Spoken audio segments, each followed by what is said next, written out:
releases you anamkuachilia and he instructs you. na anakupa Make sure you follow these instructions hakikisha unafuata so maagizo that what you need kwa kile ambacho unahitaji may come to pass. ipate kuja kutimia. And the person Na hivyo mtu ile comes out from the witch anatoka kwa mchawi yule very bravely, akiwa very brave, akiwa na ujasiri, very brave, akiwa na ujasiri, very brave. akiwa na ujasiri. After trusting that witch, Baada ya kumtumainia yule mganga, what happens? nini inatendeka? Something can happen. Kitu kinatendeka, Can happen miraculous. inatendeka But kimeujiza, it's not the God who has done that. lakini si Mungu ambaye ametenda hiyo, But it's the faith of a witch lakini ni imani ya yule mganga that makes that thing to happen to this ambayo man. inafanya mtu huyo atende.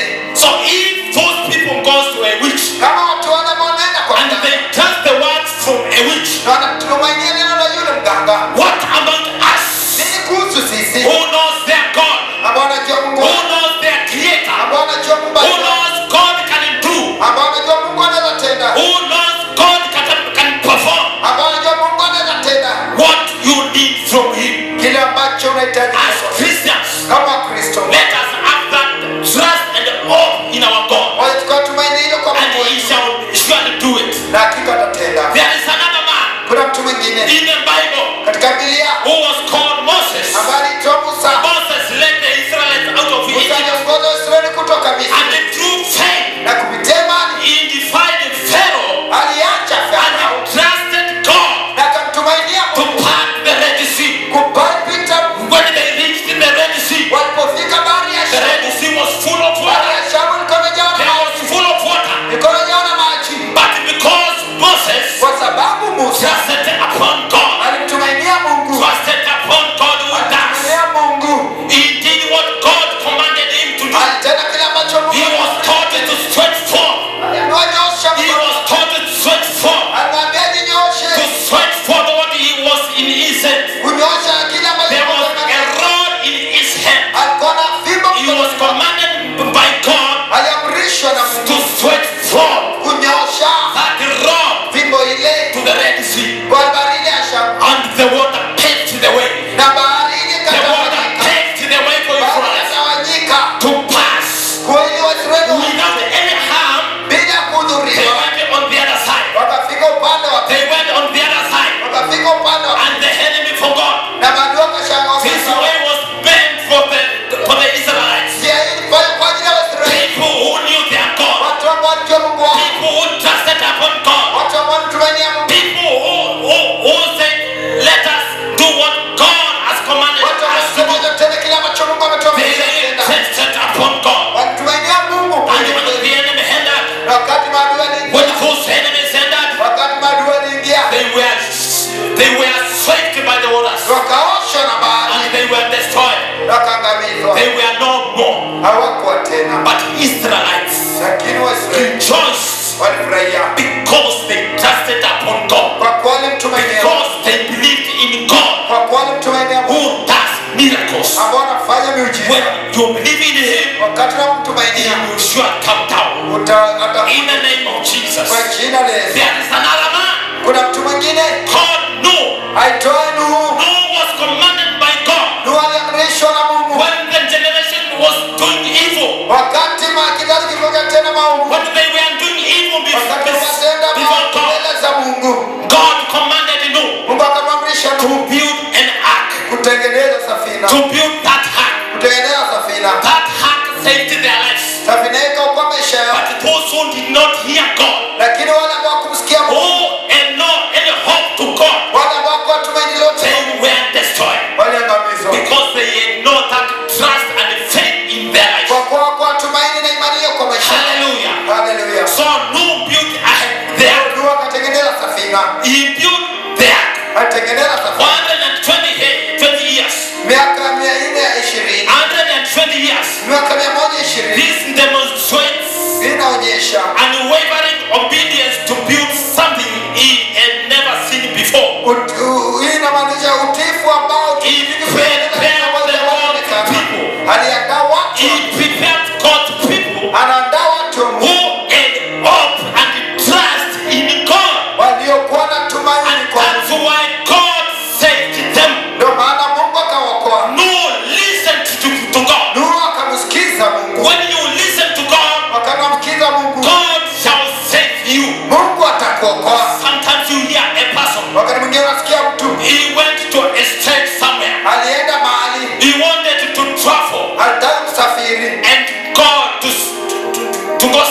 akataka kwenda mahali, and he had a voice akasikia sauti in his or her own ears. kwa masikio yake mwenyewe, Don't enter this vehicle. usiingie katika gari, Don't enter. usiingie. After he refuses to enter, Baada ya kukataa kuingia, afterwards, baada muda he hears anasikia the vehicle that he wanted to enter gari lile ambalo anataka kupata got a terrible accident. ilipata ajali And mbaya. everyone who was inside Kila that mmoja vehicle ambao alikuwa ndani ya gari lile has died. wamekufa. Why? Kwa nini? This man Mtu huyu listened to alisikiliza the voice of God. sauti ya Mungu. That's why Noah, Ndio maana Nuhu when he listened wakati to alisikiliza the voice of God, sauti ya to Mungu, the voice of God, kwa sauti ya Mungu, to the voice of God, sauti ya Mungu, they were saved waliokolewa with his family. na jamii yake. He was saved with his family. Aliokolewa na jamii yake. Even animals Hata wanyama who had the voice of God ambao walisikia sauti ya Mungu entered in the heart, waliingia katika sauti and they were saved na kuokolewa through that flood, kutokana na gharika ile, through that massive flood kutokana na gharika ile that destroyed everything. ambayo ilikuja kuangamiza. Hallelujah. Haleluya. So let us trust in God. Wale tutumainie Mungu. There is another man Kuna mtu mwingine called David, ambaye anaitwa Daudi a shepherd. ambaye alikuwa mchungaji. People ignored him. Watu walimpuuza, His brothers ignored him. ndugu zake He was walimpuuza. just a small boy, Kwa kijana tu mdogo, but he is the one who made their lives to be saved lakini ni yule ambaye alifanya maisha yao yawe salama from their enemies. kutokana na maadui. God made him a king Mungu alimfanya mfalme because of trusting in God. kwa kumtumainia Mungu. Hallelujah. Haleluya. And he defeated that enemy, Na alishinda adui yule, that giant called Goliath. yule jitu aitwaye Goliathi. If you want to defeat your enemy, Kama unataka kushinda adui yako, there is a Goliath in your life. kuna Goliathi maisha. You have been looking what you shall do to defeat the enemy. Umekuwa ukitafuta njia ya kumshinda. Just have that trust and hope in God. Tuwatumaini hilo na pia Let that be followed by faith, na wacha ifuatwe na imani, and you shall defeat the enemy. na utashinda adui. You shall defeat that enemy Utashinda in adui the name of Jesus. kwa jina la Yesu. David Daudi maintained faith alishikilia imani yake despite personal failures. kupigana na kuanguka David kwake binafsi. had failures Alikuwa na kuanguka like a human being. kama mwanadamu. Sometimes you can find yourself Wakati mwingine unaweza jipata being weak, being weak in the spirit ukiwa mnyonge katika imani, because of what you are going through, kwa sababu ya kile ambacho unapitia, because of what is fighting you. kwa sababu ya kile ambacho kinakupiga vita, But because God is a real God, kwa sababu Mungu ni Mungu wa kweli, you just trust in Him. unamtumainia. He just wants only just a small faith in you, Unahitaji tu kuwa na imani so that you can open that door ili apate kufungua lango for hilo, God to enter ili Mungu apate kuingia and do a miracle. kufanya muujiza. There is another man, Kuna mtu mwingine, Joseph. Yusufu. Joseph maintained firm faith Yusufu aliendelea kukaa katika, despite being sold into slavery, aliendelea kuwa na imani yake hata akiuzwa kama and he was also imprisoned pia akawekwa gerezani because of what he did not do. kwa sababu ya kile ambacho hakutenda. The wife of Uriah Mke wa Uria accused him alikuja akamdhihaki that he tried to sleep with him, ya kwamba alijaribu kulala naye, but because Joseph had faith, lakini kwa sababu Yusufu alikuwa na imani and that strong faith, na imani iliyokuwa he kuu, maintained that firm faith hata kama hiyo imani kuu, even when he was in hata prison, wakati alitupwa gerezani, believing that God would bring good out of his trials. aliamini kwamba Mungu yule So he believed in God aliaminia Mungu until God did a miracle. mpaka Mungu akatenda muujiza. What was spoken against him, Kile ambacho kilitezungumzwa he defeated that thing because of trusting in God. na akashinda kwa sababu ya kumtumainia Mungu. Hallelujah. Haleluya. Paul, the apostle Paul, Paulo pia yule mtume, after his confession, baada ya kubadilishwa, endured imprisonment, akawekwa katika gereza, even also shipwrecks, hata katika and persecution, katika meli kuvunjika, to spread the gospel. tutangaze hata nchini, shipwrecks and persecution to spread the gospel. hata katika kuhukumiwa na pia katika Demonstrating faith under pressure. na akakuwa hata chini ya msukumo. He preached the wonder of God. Alihubiri neno la Mungu Even when he was being fought by the enemies. hata wakati alipopigwa vita na maadui. He made his faith God to come down. Alifanya Mungu wake aje chini. God saw his faith Mungu alikuja upande wake and he fighted for him na akapigana na because he maintained that faith kwa sababu alizidi kukana imani in ile his life. kwa maisha yake. Another man, Mtu mwingine Daniel, Danieli remained faithful in alibaki prayer mwaminifu katika maombi to God even when it meant facing the lions den. hata katika kutupwa katika tundu la simba. When he was thrown to that den, Wakati alitupwa katika tundu lile, lions was very angry. simba walikuwa na njaa They kweli, were very angry. walikuwa na njaa kweli. Both lions were very angry. Simba walikuwa na njaa. Why do I say that?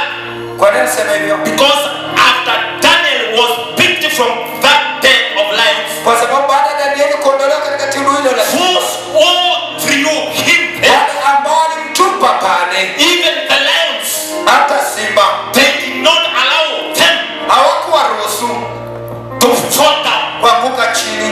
They were crushed Walikuwa lisiagwa before they came down. kabla wafike chini. That means Hiyo inamaanisha the lions were very hungry. simba wale walikuwa na njaa They kweli, were very hungry. walikuwa na njaa kweli. But why did they not eat Daniel? Kwa nini hawakumkula Danieli?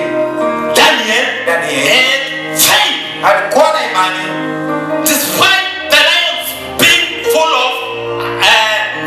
they were very angry. hata kama simba walikuwa na njaa kali, But because Daniel was full of faith, na kwa sababu Danieli alikuwa na imani kuu, God shut the mouths of the lions. Mungu akafunga vinywa vya simba. God shall shut the mouths of our enemies. Mungu atafunga vinywa vya maadui wetu. God shall shut the mouths of our enemies. Mungu atafunga vinywa vya maadui wetu. When you believe in Him, Wakati tunamtumainia, when you trust in Him, wakati tunamwaminia, when you trust in Him, wakati tunamtumainia, when you walk in the statutes of our God, wakati tunatembea katika sheria when za you Mungu, keep aside anything that can make God not to do that thing you don't want in Him. wakati tunaweka kando kila kitu ambacho kinaweza fanya Mungu So asikutendee let us ambacho walk unahitaji. in faith.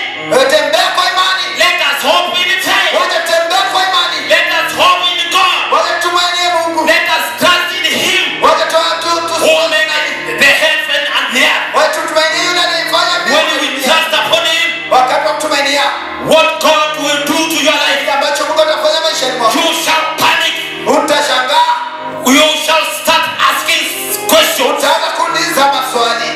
Am I the one who was in this situation? Je, mimi niko katika hali hii? Am I the one who was in these Je, mimi sicknesses? ambaye niko katika magonjwa Am haya? I the one who was in this disease? Je, mimi ambaye niko katika maradhi haya? Am I the one who was in this great Je, debt? mimi ambaye niko katika deni hizi kuu? God has taken you out of that problem Mungu amekuondoa katika tatizo hilo that you are in ambao ulikuwa ndani, because He wants people who can trust in Him. kwa kuwa anahitaji watu ambao wanaweza kumtumainia. When you trust upon Him, Wakati unamtumainia, you open that door of God to enter into your life. unafungua mlango ile ya Mungu kuingia maishani mwako. Hallelujah. Haleluya. There was another man Kulikuwa mtu mwingine in the New Testament. katika Agano Jipya. This man was called Centurion, Huyo mtu alikuwa anaitwa Akida, who was full of faith. alikuwa amejawa na imani. He had that servant who was sick, Alikuwa na mtumishi ambaye alikuwa mgonjwa, who was nearly to die. ambaye alikuwa karibu kufa, But when he met Jesus, lakini alipokutana na Yesu, God performed a miracle Mungu akatenda muujiza. because of his faith. Kwa sababu ya What happened? ninatendeka Because of his faith, kwa sababu ya imani yake, Jesus healed his servant. Yesu akaponya mtumishi wake. The centurion commended by Jesus for having greater faith Yule Akida akaelezewa vizuri na Yesu kwa kuwa na than imani iliyokuwa anyone in Israel. ya kwamba kushinda mtu yote kule Than Israeli, anyone in Israel. kushinda yote Israeli, Believing that Jesus could heal akiamini kwamba Yesu angeponya his servant with just a word. mtumishi wake kwa neno tu, Because he said to Jesus, kwa kuwa alisema yeye kwa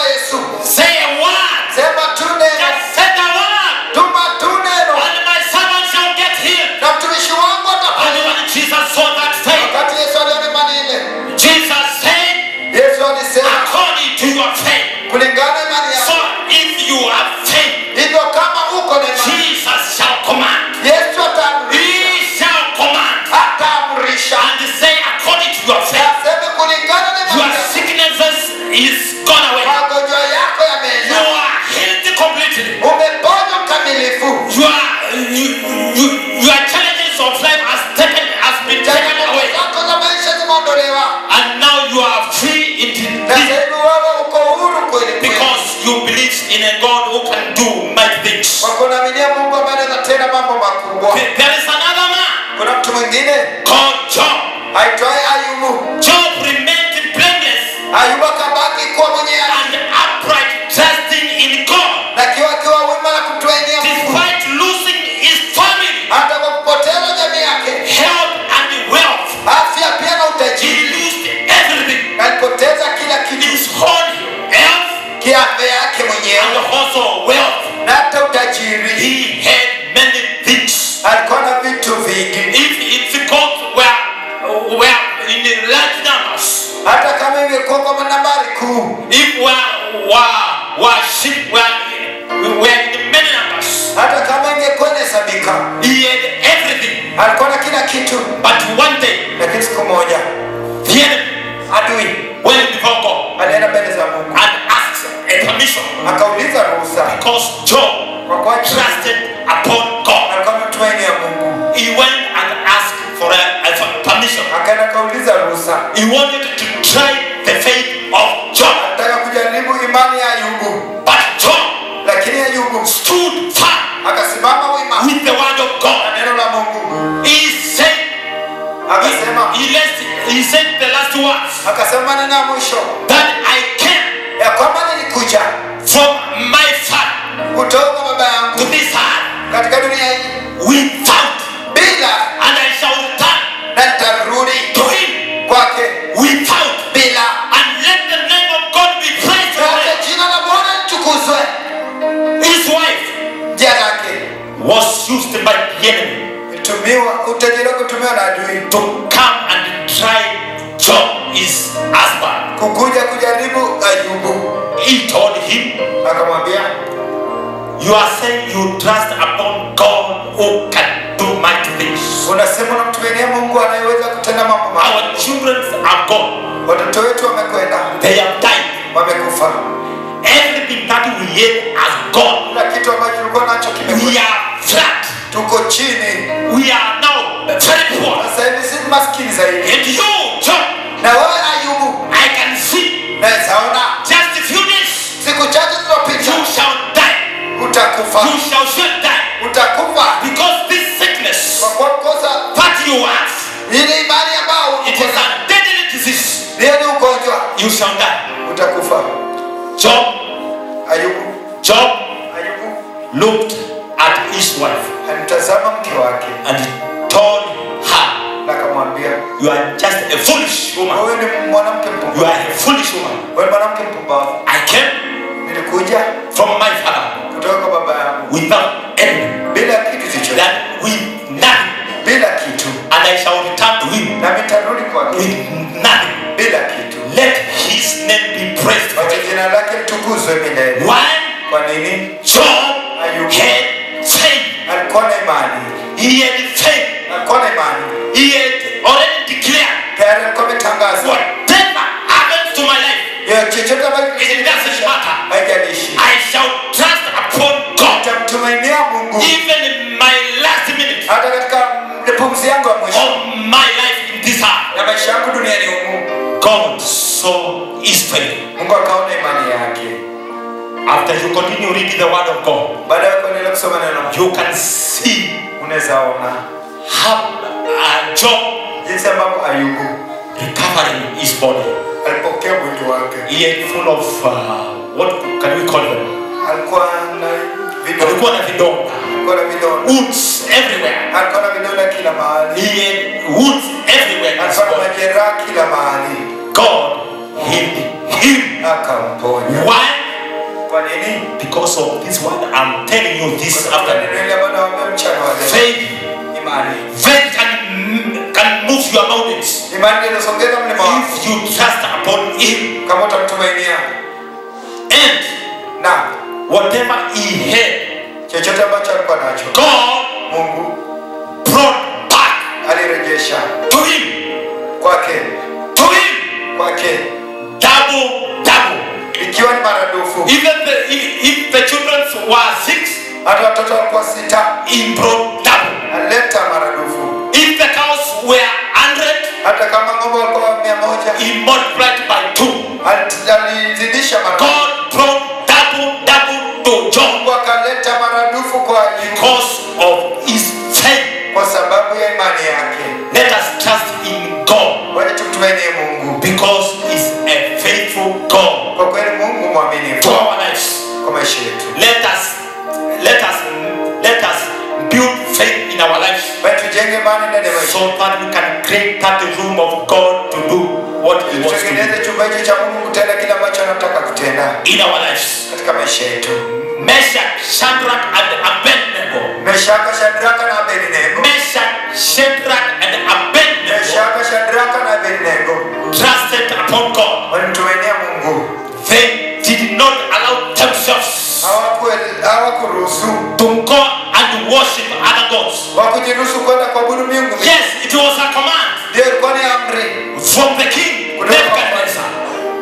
From the king Nebuchadnezzar kutoka mfalme Nebukadneza to worship the idol that he brought kuabudu ile sanamu ambayo to alitengeneza, be worshipped. kuabudiwa. But those three guys Lakini hao watu watatu had faith in God. walikuwa na imani kwa Mungu, They refused to worship that idol. wakataka kuabudu sanamu hiyo, They said no to the idol, wakasema la katika sanamu, and God fought their battle. na Mungu akapigana vita vyao. They said to the king, Wakasema kwa mfalme, unless you kill us, hata pengine tu we shall not bow to your gods. hatutainamia miungu yako, We shall not bow down to your gods, hatutainamia miungu yako, because we trust upon God of Israel, tunamia Mungu wa Israeli who liveth forever, ambaye anaishi, who can fight for us. ambaye anaweza tupigania. Even when they were arrested Hata wakati walishikwa and they were thrown to that furnace na of wakatupwa fire, katika moto,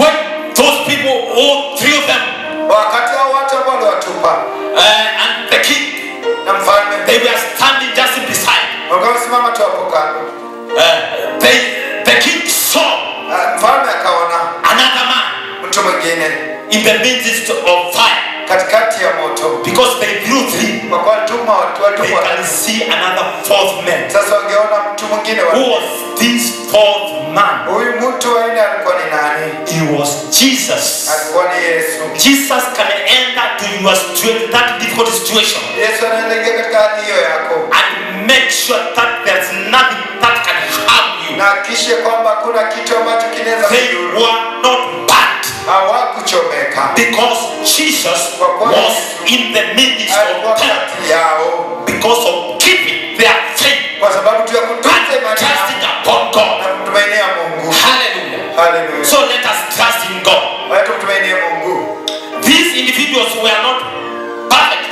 Hao watu wako wamekamilika, The ones I have mentioned to you, wale ambao nimewataja kwa, and they are other more na kuna wengine zaidi who walked with God through their faith. wale ambao wanatembea na Mungu kupitia imani yao. They did not despise their faith, Hawakupuzilia mbali imani yao, but they remained faithful to their Maker. lakini wakabaki waaminifu kwa Muumbaji wao. Yes, they were not perfect, Hata kama wako wamekamilika, but God, because saw their faith, kwa kuwa Mungu aliona imani yao, fought their battles, alipigana vita vyao, but were considered precious because of their unwavering dependence on God.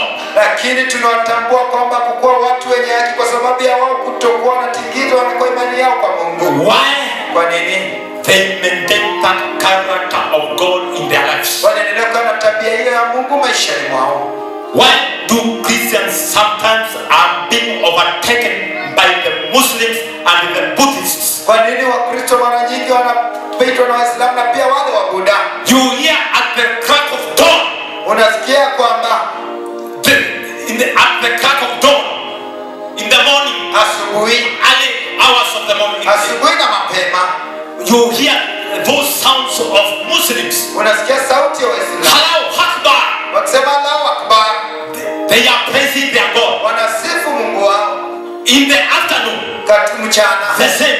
hivyo pia, They even shut their shops hata wafunga maduka yao and they go to the mosques na wanaenda katika misikiti, and go and bow to their God, wanaenda wanaabudu miungu yao because they believe in their God. kwa kuwa wanaaminia miungu yao. In the evening, Jioni they do the same. wanafanya hivyo. Why? Kwa nini?